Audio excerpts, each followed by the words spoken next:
এগুলো মাটি নয়, এগুলো কেবল খেলনার ক্লে নয়, এগুলো মানুষের কল্পনা, ধৈর্য আর সৃষ্টিশীলতার রঙিন ভাষা। আজ আমরা এমন এক শিল্পীর গল্প বলবো, যিনি কেমিক্যাল খেলনা ক্লে দিয়ে হাঁস, খরগোশ, ফুল, পিঠা, পুতুল আর অসংখ্য জীবন্ত অবয়ব গড়ে তুলছেন। নরম রঙিন এই ক্লে, যা সাধারণত শিশুদের খেলনার মধ্যেই সীমাবদ্ধ থাকে, সেটাই আজ রূপ নিচ্ছে পূর্ণাঙ্গ শিল্পে। এই হাঁসটি দেখুন, চোখের দৃষ্টি, ঠোঁটের বাঁক সবকিছু এতটাই নিখুঁত যেন এখনই সে নড়ে উঠবে।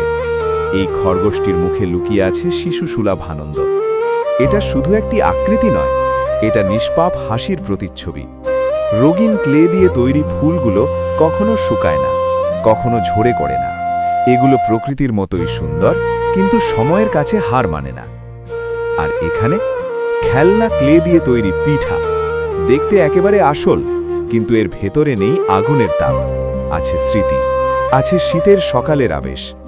এই পিঠাগুলো খাওয়ার জন্য নয়, এগুলো মনে করিয়ে দেওয়ার জন্য। এই শিল্প শুধু চোখের তৃপ্তি নয়, এটি আমাদের মনে করিয়ে দেয় সৃষ্টিশীলতা কোনো বয়স মানে না, কোনো সীমা মানে না।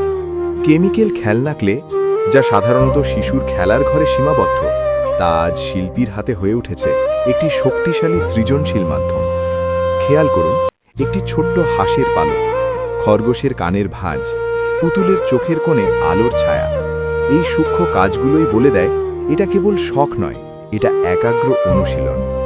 এই শিল্পী জানেন কেমিক্যাল ক্লে যেমন নরম, তেমনি দ্রুত ভেঙে যেতে পারে। তাই প্রতিটি আকার গড়ার সময় তিনি সময়ের সাথে লড়াই করেন। একটু ভুল মানেই সব শুরু করতে হয় নতুন করে।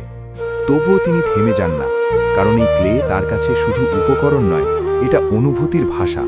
একটি ভুল মানে শুধু সৌন্দর্য নয়, একটি পিঠা মানে শুধু খাবারের আকৃতি নয়, এগুলো স্মৃতি, এগুলো গল্প। সব কাজ শেষ হলে এই রঙিন সৃষ্টিগুলো পাশাপাশি দাঁড়িয়ে থাকে। এই শিল্প শুধু চোখের তৃপ্তি নয়, এটি আমাদের মনে করিয়ে দেয় সৃষ্টিশীলতা কোনো বয়স মানে না, কোনো সীমা মানে না। কেমিক্যাল খেলনা ক্লে, যা সাধারণত শিশুর খেলার ঘরে সীমাবদ্ধ, তা আজ শিল্পীর হাতে হয়ে উঠেছে একটি শক্তিশালী সৃজনশীল মাধ্যম। খেয়াল করুন, একটি ছোট্ট হাঁসের পালক, খরগোশের কানের ভাঁজ, পুতুলের চোখের কোণে আলোর ছায়া। এই সূক্ষ্ম কাজগুলোই বলে দেয় এটা কেবল শখ নয়, এটা একাগ্র অনুশীলন। এই শিল্পী জানেন কেমিক্যাল ক্লে যেমন নরম, তেমনি দ্রুত ভেঙে যেতে পারে। তাই প্রতিটি আকার গড়ার সময় তিনি সময়ের সাথে লড়াই করেন। একটু ভুল মানেই সব শুরু করতে হয় নতুন করে। তবুও তিনি থেমে যান না, কারণ এই ক্লে তার কাছে শুধু উপকরণ নয়, এটা অনুভূতির ভাষা। একটি ভুল মানে শুধু সৌন্দর্য নয়, একটি পিঠা মানে শুধু খাবারের আকৃতি নয়, এগুলো স্মৃতি, এগুলো গল্প। সব কাজ শেষ হলে এই রঙিন সৃষ্টিগুলো পাশাপাশি দাঁড়িয়ে থাকে, নীরব কিন্তু অর্থবহ। হাঁস, খরগোশ, ফুল, পিঠা, পুতুল সব মিলিয়ে যেন এক ছোট্ট জগৎ, যেখানে কল্পনা বাস্তব হয়ে ওঠে। এই শিল্প আমাদের শেখায়, যা খেলনা বলে অবহেলিত, তাই কখনো শিল্পের ভাষা হয়ে ওঠে। আর সৃষ্টির সেই ভাষা সবসময় হৃদয় ছুঁয়ে যায়। আপনি দেখছিলেন হাতে গড়া শিল্পের এক বিশেষ প্রতিবেদন।